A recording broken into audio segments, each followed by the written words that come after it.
para darle otro abrazo a otra amiga que pues pude tener también para platicar este fin de semana, pero como siempre anda en el trajín, siempre en la lucha, estuvo brevemente en Los Ángeles, California, y viajó ese mismo sábado por la noche para estar en la marcha en defensa de los derechos de los palestinos. Saludo con muchísimo gusto a mi amiga, a mi queridísima amiga y corresponsal de Sin Censura, Lina Duarte, aquí en Sin Censura. Querida Lina, ¿cómo estás? Te nos fuiste, hombre, y me preguntaba la gente por ti una y otra vez. Ya estábamos en medio de, ya descansando con una cervecita, con una tlayuda, porque comemos tlayudas, por cierto. Decían, ¿dónde está Lina? ¿Por qué no viene Lina? Pues te mandé. Ay, no, pues mira, querido Toño, pues de hecho, ustedes saben, yo estaba en un curso de formación en Tucson, Arizona, y de repente, bueno, se dio la oportunidad que pudiera yo asistir a este encuentro de Claudia Sheinbaum con las y los paisanos ahí en Los Ángeles, pero esa misma noche salí porque teníamos también aquí deberes pendientes y cosas por hacer que específicamente tenía que ver con esta movilización en pro de los derechos palestinos. De hecho, fue muy impresionante porque ese mismo día tú estás ahí en el teatro, querido Toño, la marcha en favor de Palestina en Los Ángeles pasó afuera del teatro también del Million Dollar en Los Ángeles y me sumé también a la marcha de Los Ángeles, fui a dar unas vueltas ahí con la marcha y después ya me regresé otra vez al teatro, pero sin duda pues era un deber también estar por aquí en la ciudad y me dio muchísimo gusto ver a muchos de quienes nos ven aquí en Sin Censura, de quienes han ido también a apoyar, y eso ha sido también gracias a Sin Censura, quienes han ido a apoyar estos esfuerzos independientes en De Raíz Media. Y la verdad, siempre es un gusto encontrarte a ti, querido Toño. Fue muy lindo volvernos a ver ahí en Los Ángeles, así que bueno, espero que se repita más seguido. Y nos veremos en San Francisco para la cumbre esta climática, sí, ahí estoy, Seguramente, nos veremos ahí. seguramente. Pero bueno, pues aprovechemos, cuéntanos por favor de la marcha. La verdad es que no fue el único sitio. Alrededor del mundo, como bien lo mencionaba Lina, Los Ángeles, muchas partes de este nuestro continente, muchas partes de Europa, del Medio Oriente, se llevan a cabo una cantidad impresionante de marchas en pro del pueblo palestino.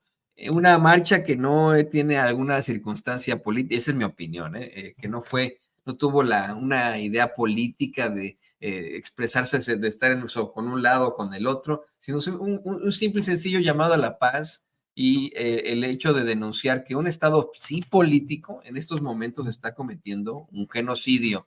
¿Qué nos puedes decir de esto, querida Lina? Ahí está. Pues mira, yo creo que esto fue un alivio, fue una inspiración, querido Toño, ver a más de 5,000 personas reunidas en la Ciudad de México, porque normalmente el tema de Palestina no aglutina a tantas personas. ¿Por qué? Por un gran silencio de la comunidad internacional, por una complicidad de los medios de comunicación. Y hoy que estamos viendo un genocidio en tiempo real en las redes sociales, que hemos estado viendo la masacre de más de 3,000 personas, más de 1,500 niños y niñas, al menos de los que se tienen contabilizados, porque muchos y muchas seguramente siguen bajo los escombros, que hemos visto al desnudo todo esto. Pues ha permitido también movilizar, ¿no? Esto y las posturas constantes también del gobierno mexicano en torno a temas internacionales también ha ayudado a avanzar en este debate internacionalista. El tema de Palestina es muy doloroso para quienes militamos profundamente en el internacionalismo. El tema de Palestina ha sido invisibilizado sistemáticamente porque los intereses del sionismo, ¿no? Que no es lo mismo la comunidad judía, de este sector que se ha beneficiado de esta ocupación, pues ha permitido hacer un grupo de presión muy amplio en varias partes del mundo. México también no es la excepción. El lobby sionista también tiene grandes beneficios en México, empezando por la cementera Cemex, que es quien construye también en territorio ocupado, por la marca de ropa Puma, por la marca de tecnología HP. Es decir, hay un sector muy grande que también se beneficia de estas masacres, no se diga el complejo industrial militar estadounidense que pues crece cada que hay este tipo de situaciones, ¿no? Coloniales, imperialistas, y lo que estamos viendo es un llamado de atención de los pueblos del mundo en contra de este genocidio.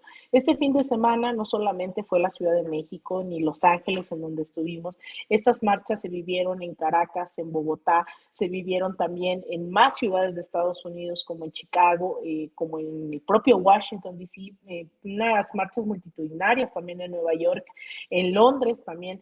el día sábado, si no me equivoco, se movilizaron impresionantemente en Estocolmo. Es decir, una visibilización que se ha permitido también por las redes sociales, porque cadenas como BBC, como CNN, siguen insistiendo en que están atacando a grupos terroristas y hay que seguir insistiendo en que esto es mucho más complejo. Territorio era un territorio ya ocupado, ¿no? Administrado, entre comillas, que era como se le decía también a la colonia, ¿no? Por el Reino Unido.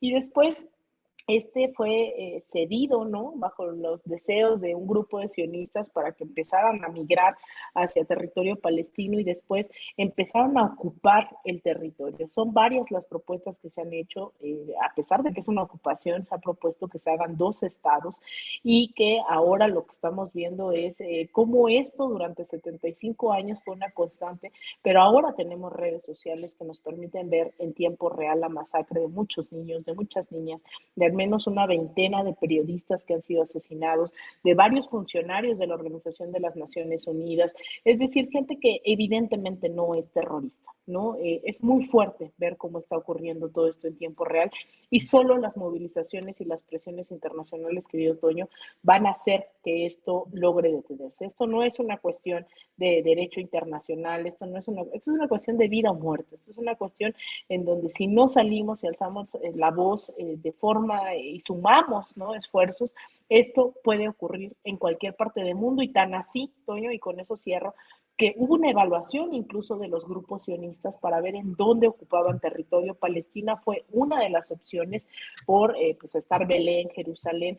Sin embargo, también en algún momento se contempló lo que hoy es el Esequibo, en la parte de Venezuela, la Guyana Francesa, también Alaska, Canadá, en la parte también de África, es decir, hubo una evaluación de en dónde iban a cometer este tipo de acciones este grupo sionista y al final decidieron que es en Palestina. Pero si no logramos detener esto ahora, puede ocurrir contra cualquiera de nuestros pueblos con la más alta de las impunidades. De verdad eso es atroz, ¿no? Que ni siquiera estas movilizaciones masivas puedan detenerlo, así que también pues yo creo que estas demandas que salían en las marchas de romper relaciones con Israel o de evidenciar el cinismo de la comunidad internacional, donde en otros países ponen bloqueos, sanciones y en Israel hasta les dan más financiamiento en el Congreso de Estados Unidos, pues también evidencia esa hipocresía que hay que seguir, no solo evidenciando, sino hay que detener, querido Toño.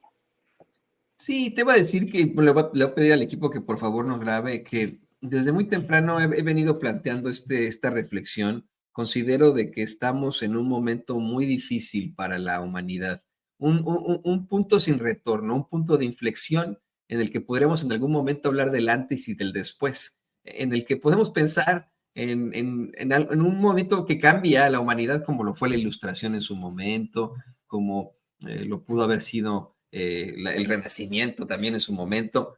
Creo que si nos descuidamos, podríamos permitir que esa derecha pues retome el camino, retome su fuerza en algo que hemos conseguido los que luchamos por el progreso.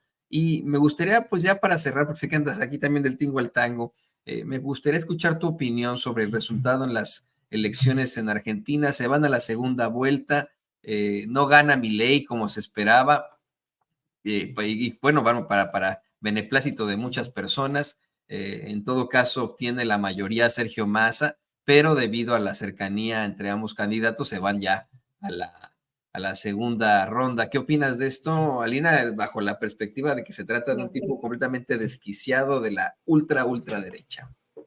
Mira, en realidad lo peligroso es hacer un poco este símil con lo que estamos viviendo en México. Esta ultraderecha no avanza solo por coincidencias, avanza porque logra disputar el sentido común dentro de las poblaciones, ¿no? El hecho de no tratar de entender los procesos estructurales, las condiciones de neocolonialismo que se viven. Y es verdad, también es una crítica a las izquierdas que han gobernado y que de repente en el gobierno no logran disputar ideológicamente también y permite que lleguen estas ultraderechas. El kirchnerismo estuvo en el gobierno más de 12 años y aún así estamos viendo este tipo de episodios. Hemos visto cómo es que el Poder Judicial atentó en contra de Cristina Fernández, quien está inhabilitada, pero también estos discursos de odio llevaron a que el año pasado intentaran asesinarla. ahí es en donde la izquierda tendríamos también que estar poniéndonos a pensar por qué es que llega Milei, por qué tiene 30% de aprobación dentro de la población.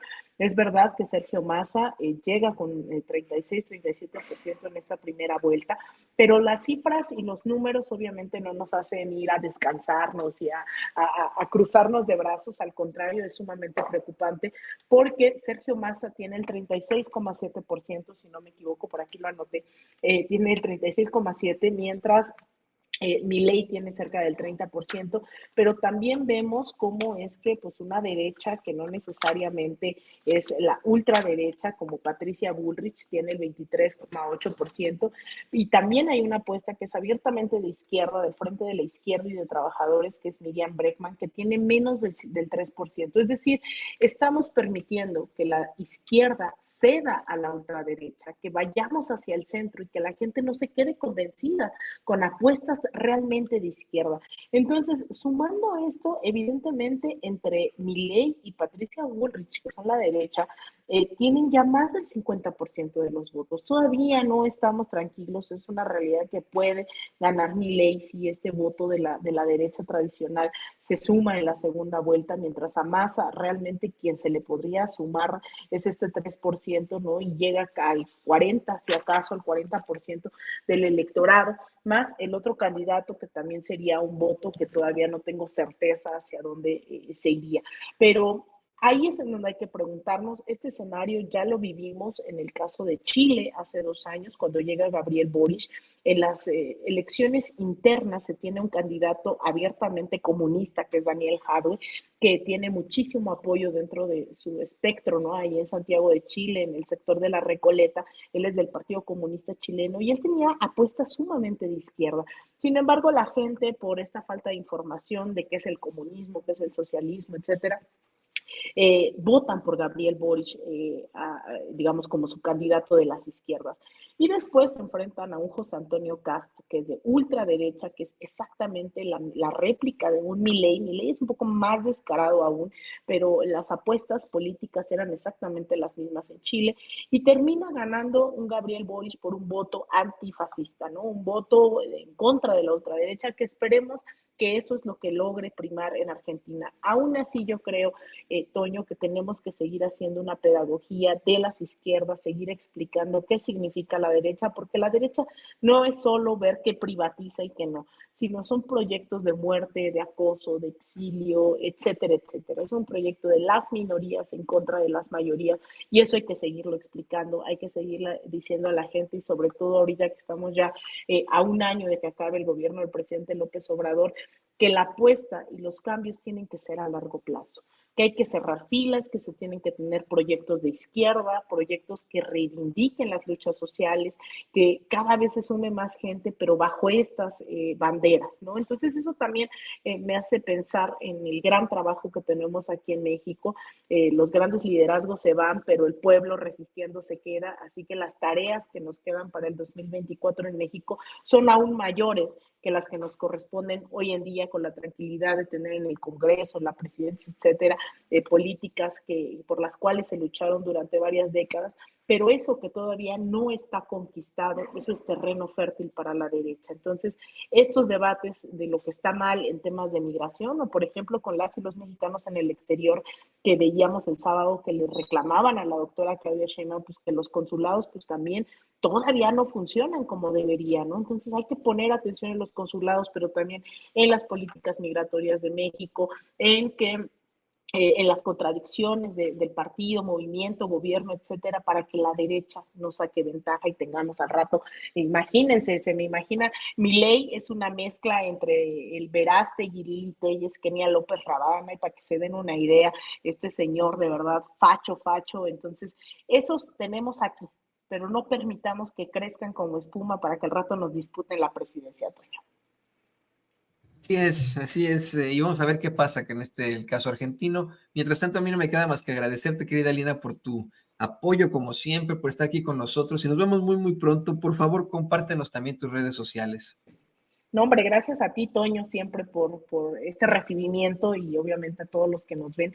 A mí me encuentran en X como @Alina Duarte bajo, en Instagram y en Threads bajo Alina Duarte, y también me encuentran en mi canal de YouTube, y sobre todo les pedimos nuevamente que se sumen a De Raíz bajo media, donde estamos tratando de dar esta disputa colectiva desde las izquierdas, desde el feminismo, antiimperialismo, así que espero que puedan sumarnos, apoyarnos, dejarnos su like también en De Raíz-Media, que se suscriban a nuestro canal. Y pues bueno, como siempre, Toño, un gusto saludarte a ti, al equipo y a la audiencia de Sin Censura. El gusto es mío y muy pronto nos volveremos a ver. Claro Viva la que sí. ay, no sé. Bueno, voy a buscar la canción, la cantamos después, querida Lina, y Me muy parece. contento. Ahí está nuestra querida corresponsal, la gran periodista Alina Duarte, aquí en Sin Censura. Y oiga, le pido al equipo que nos grabe, se